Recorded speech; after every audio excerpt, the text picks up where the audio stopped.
Hi everyone, welcome to a new blog of আমাদের রূপকথা। আজকে বিজয়া দশমী, সবাইকে জানাই শুভ বিজয়া দশমী। আমরা রেডি হয়েছি, এই যে মাও রেডি হয়ে গেছে। আমরা এখন একটু সামনে যাও, হ্যাঁ, সুন্দর লাগছে। আমরা এখন দুজনে যাচ্ছি ঠাকুরকে বরণ করতে। তো এখানে একটু তাড়াতাড়ি বরণ করতে হয়েছে, কারণ আমরা আজকে বাড়িতেও যাব, ওখানেও বরণ টরণ করার আছে। তো চলো, এই যে বরণ ডালা প্রিপেয়ার্ড সব কিছুর সাথে। তো আমরা এখন যাচ্ছি বরণ করতে। এখন বরণের সাজগোজ চলছে, অলমোস্ট রেডি হয়ে গেছে রিয়া। আমি একাই রেডি, মা এখন রেডি হয় এখন আলতা করে দিচ্ছে মা।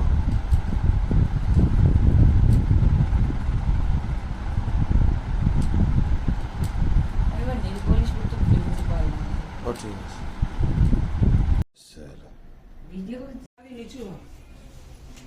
প্রোগ্রাম পর্ব সারা হচ্ছে। হ্যাঁ,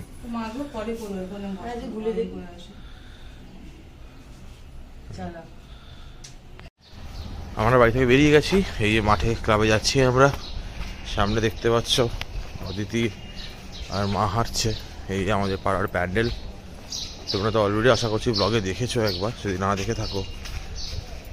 কিন্তু এবার আমাদের না প্রত্যেকবার থিমে হয়, এবছর আমাদের আর কি একটুখানি সাবেকি পুজোই হয়েছে। সব বরণ শুরু হয়ে গেছে অনেকক্ষণে, যাওয়া যাক তাহলে এখন ওখানে গিয়ে আবার দেখাচ্ছি। এরপর আমরা চলে গেছিলাম মাকে বরণ করতে। আমি মায়ের সাথে গেছিলাম ওদের পাড়া, এবার আমার প্রথমবার বরণ। তো আমি খুবই এক্সাইটেড ছিলাম এই বিষয়টাকে নিয়ে, কারণ বিয়ের পর প্রথমবার মাকে বরণ করতে সবাই হয়তো খুব এক্সাইটেড থাকে, তাই আমিও ছিলাম। তো প্রথমে মা আমাকে সব দেখিয়ে দিচ্ছিল যে কিভাবে কি করতে হবে এবং কি মানে টোটাল ব্যাপারটার কি প্রসেস। তো আমি প্লেট ধরেছিলাম, মা প্রথমে একে একে সব ঠাকুরদেরকে বরণ করে নিচ্ছিল, আর এরপর আমিও করেছি। বাট এই যে ছোট ছোট নিয়মগুলো আমি মার থেকেই দেখছিলাম যে কিভাবে ঠাকুরদেরকে মানে সিঁদুর দিয়ে, তারপরে ধান দুব্য দিয়ে, পান পাতা দিয়ে এবং শেষে মিষ্টি দিয়ে বরণ করে নিতে হয়। তো পুরো প্রসেসটা আমার খুবই ভালো লাগছিল। আমার বাকি বন্ধুরা এর আগে থেকেই বরণ এই রিচুয়ালটা করতো, তো আমি এবার প্রথম। তো আমার ইচ্ছে ছিল সবার সাথেই বরণ করার, বাট এখানে তো আমাকে অবশ্যই করতেই হবে বরণটা, আমার শ্বশুরবাড়ির এখানে। তো আমি ভেবেছি পরের দিকে একবার বাড়িতে গিয়ে করব, বাট আগে মা সেরে নিক তার। পান ধান দুব্বো, আর এদিকে আসো, এদিকে একটু, এই যে এদিকে, এই যে ওপরে ওই যে ওষুধের ঘাট, হ্যাঁ সেদিন না, ওই যে ওইদিকে হাত বাড়িয়ে দেখো তো তাই নাকি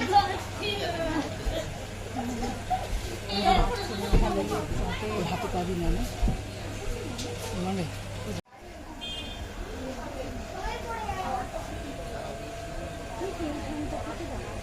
একে আমিও দেখো মা যেরকম আমাকে বলে দিচ্ছিল সেগুলো শুনে শুনে প্রত্যেকটা ঠাকুরকে আমিও বরণ করে নিচ্ছিলাম। এই মুহূর্তটা সত্যি খুব স্পেশাল ছিল আমার কাছে, কারণ বেশ আমার বন্ধুদের যখন দেখতাম আমারও ভালো লাগতো যে আমিও একদিন করব। তো এবার প্রথমবার করলাম, দারুণ মজা হলো এবং আমরা দুজন মিলে করেছি। আরও মজা হতো অ্যাকচুয়ালি যদি আমি সন্ধ্যাবেলা যেতাম, কারণ আরও যে পাড়ার কাকিমারা আছে বা বৌদিরা আছে তাদের সাথে আমার বেশ ভালোই সম্পর্ক, সত্যি কথা বলতে। মানে নতুন বিয়ে হওয়ার পর ওদের সাথে আলাপ পরিচয় হয়েছে বলে বেশ সবাইকেই চিনি। তো ওরা হয়তো সন্ধ্যাবেলার দিকেই গেছে, তো সবাই মিলে থাকলে খুবই মজা হতো। বাট আমি কি করব, আমি মার সাথে তখনই বেরিয়ে এসেছিলাম, আমার বাড়ি যাওয়ার ছিল বলে। তো দেখো আমিও নিয়ম মতো সবাইকে বরণ করে নিচ্ছিলাম। আর কিছুটা ডিফিকাল্টি হচ্ছিল, ঠাকুরগুলো অনেক উঁচুতে ছিল, আমি সবাইকে হাতে মানে পাচ্ছিলামও না। তাও মা আমাকে প্রচুর হেল্প করেছে সেদিনকে। সত্যি কথা বলতে মানে মাই সবটা দেখিয়ে দিয়েছে, ওই জন্যই আমি মানে করেছি আর কি, কারণ বড়রা কেউ না থাকলে একা একা তো হয়। তো আমি তাই ভালো মতো করেই বরণটা এখানে সেরে নিয়েছি এবং সবশেষে পাড়ার যারা তখন ছিলেন আর কি, হ্যাঁ আরও কিছু কাকিমা বৌদি এরা ছিলেন, তো সবার সাথে হালকা সিঁদুরও খেলে নিয়েছিলাম, এরপরে তোমরা দেখতে পাবে। বাট বরণের পাটটা বেশ লম্বা, কারণ প্রত্যেকটা ঠাকুরকেই আস্তে আস্তে বরণ করছিলাম এবং দীপম যেটা রেকর্ড করছিল।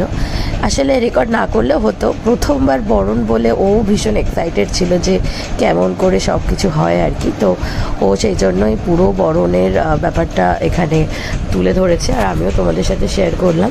হয়তো একটু বড় হলো ভিডিওটা, বাট প্লিজ দেখে নিও, যদি কেমন লাগে এটাও জানিও।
পাড়াতে এলাম ফাইনালি, এখন বসে আছি, কিন্তু ভিড় বড় করা মনে হয় হবে না।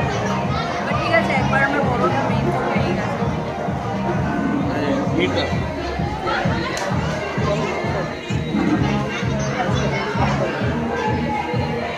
দেখতে যাবে কত ভিড়।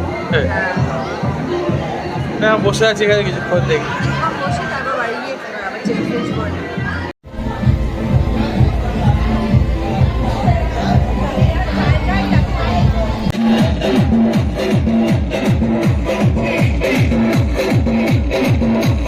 এখন ক্লাবে যাচ্ছি, ক্লাবে ভাসান হবে, কিছুক্ষণ থেকে তারপর যাবো আড্ডা দিতে।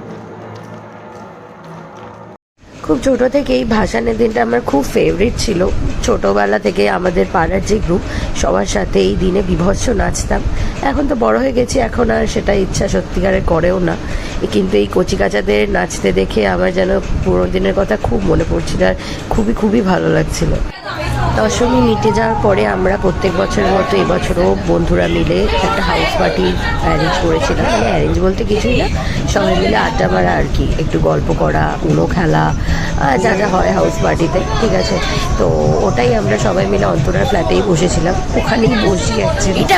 তো অনেকদিন পর সবার সাথে দেখা হলো, পুজো খুব একটা বেরোনো হয়নি সবার সাথে, বাট এখানে দারুণ মজা করেছি।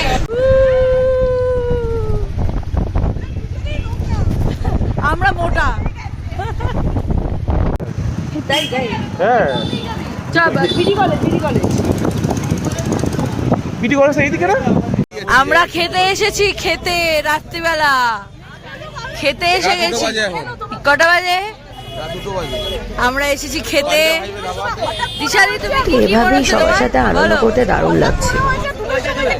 খেতে তবে এক্স্যাক্টলি। চা খাবো না, কি খাবে তাহলে? চাইনিজ খাবার ইচ্ছা আছে। চাইনিজ খাবে, তুমি কি খাবে? সেটাই বড় প্রশ্ন, জানি না। তুই কি খাবি? যেখান থেকে আমার বন্ধুরা ভীষণ দুষ্টুমি করছিল, উল্টোপাল্টা কথা যেরকম হয় আর কি, ওরা বলা শুরু করেছিল, তাই ভয় ভয় দিচ্ছি। কারণ এই সব কথা আমি চাই না সবাই শুনুক, কারণ যা হয় বোঝোই তো, বন্ধুদের মধ্যে আউট কথা জঘন্য টাইপের, তো এটাই। এটা পরের দিনের ভিডিও, এটা দীপমের পাড়ায় আমরা পৌঁছে গেছিলাম। ভাসানটা যাতে কোনোভাবেই মিস না করি, শুনতাম আর কি ওদের পাড়ায় ভাসানটা খুব ভালো হয়, খুব মজা হয়, তো ওই জন্য আমরাও চলে গেছিলাম। আর বীভৎস নাচছিলাম, ব্যান্ড পার্টি ছিল, সব মিলে একটা ধুমধুমার কাণ্ড বলতে পারো। তো ভাসান ওদের পাড়াতেই প্রথমবার আমি অ্যাটেন্ড করছি, আর যাদের যাদের চিনি তারা তো ছিলই, বাট অনেকের সাথে পরিচয় হয়েছিল। আর এভাবে প্রসেশন করতে করতে ভাসান দেওয়ার মজাটাই আলাদা। এবং যেই ঝিলে ওদের ভাসানো হচ্ছিল ওখানে আরও অন্যান্য ক্লাব থেকেও ঠাকুররা এসেছিল এবং মাতৃ প্রতিমাকে দর্শন করে একে একে জলে যখন ফেলে দেয় না, ওই টাইমটাতে আমার জানি না কেন ভেতরটা খুব হু হু করে, মানে কেন জানি না, মানে খুব কষ্ট হয়, বাট এটাই তো নিয়ম, এভাবেই তো বছরের পর বছর চলে আসছে। তাই আবার এসো মা বলে দিনটাকে আমরা এন্ড করলাম। আর প্রসেশনের আরও কিছু ভিডিও তোমাদের সাথে শেয়ার করলাম। আর এখানে দেখো আমরা মা ছিল, রুমা কাকিমা ছিল, মানে আরও অনেক কাকিমারা ছিল। আমরা একটু কোমর দুলিয়ে নিচ্ছিলাম, যদিও আমার একটু লজ্জা লাগছিল প্রথমে, বাট এরা আমাকে সত্যি আর লজ্জাটা পেতে দেয়নি।